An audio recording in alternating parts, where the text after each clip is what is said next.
So there's disturbing new video showing the growing brutality of ISIS in the Middle East.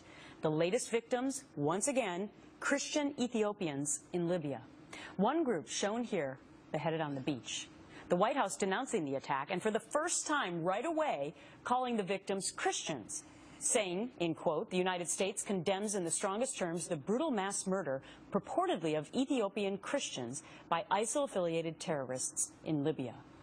Joining me now for some real talk, Franklin Graham of Samaritan's Purse. It's great to have you on The Real Story today, Franklin, for the real truth about what's going on all across the world with regard to Christians and being persecuted.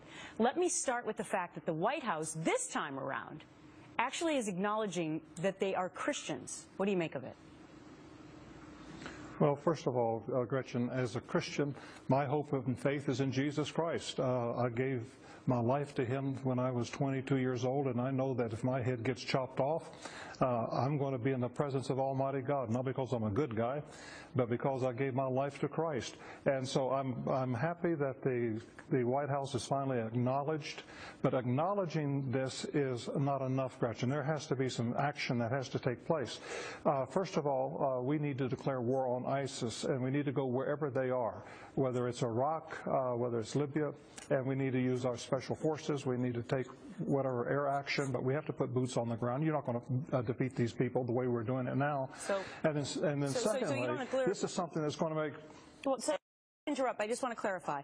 So because President Obama has declared war on ISIS in so many words, he said he wanted, to eradicate the world of them, but obviously you don't believe he's doing enough. No, I don't, because he's responsible for ISIS. He pulled our troops out of Iraq. When our general said, don't do this, it's going to create a power vacuum, and which it did.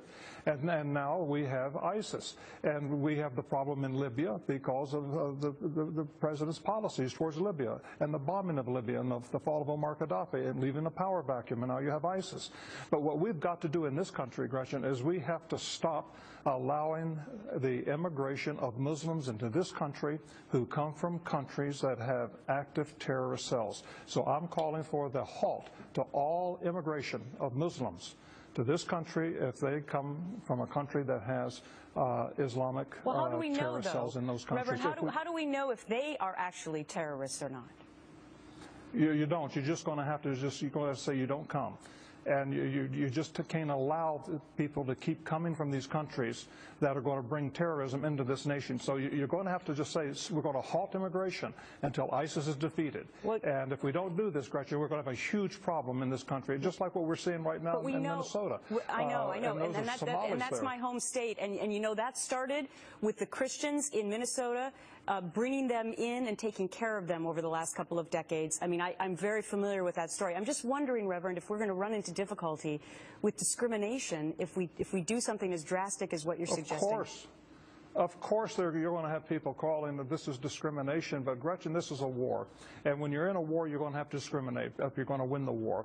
If we're just going to have these policies where we have a statement coming out from the White House saying we condemn this, well, we've got to condemn it, but we've got to go after them. And Gretchen, you're just going to have to take them out and kill them. Okay, so what do you plan to do? At the same time, we're going to have to stop allowing them to come into this country. Well, Reverend Grant, what is your plan then? How are you going to try to make this happen if you think this would actually work?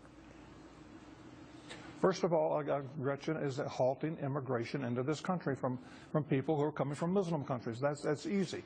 But you're going to have to put boots on the ground. You're going to have to put soldiers back in Iraq, and not just advising the Iraqi army.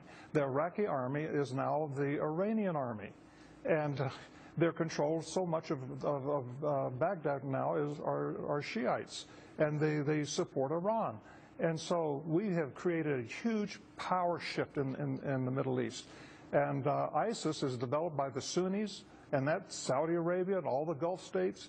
They've been financing ISIS to combat the Shiites. Yep. And if we don't recognize where we are, Gretchen, we're going to lose this thing. We've got to put soldiers back in there, and we're going to have to be in the Middle East for a long time. Well, it's not something you're just going to defeat in a matter of hours or a few days or a few months. It's a scary proposition, and obviously this is something that has just blown up, no pun intended, over the last 6 years or so. But at least now the White House is actually saying that those being beheaded are Christians. A small step in the right direction, possibly. Franklin Graham, I got to wrap it there, but it's great to have you on The Real Story. Thank you.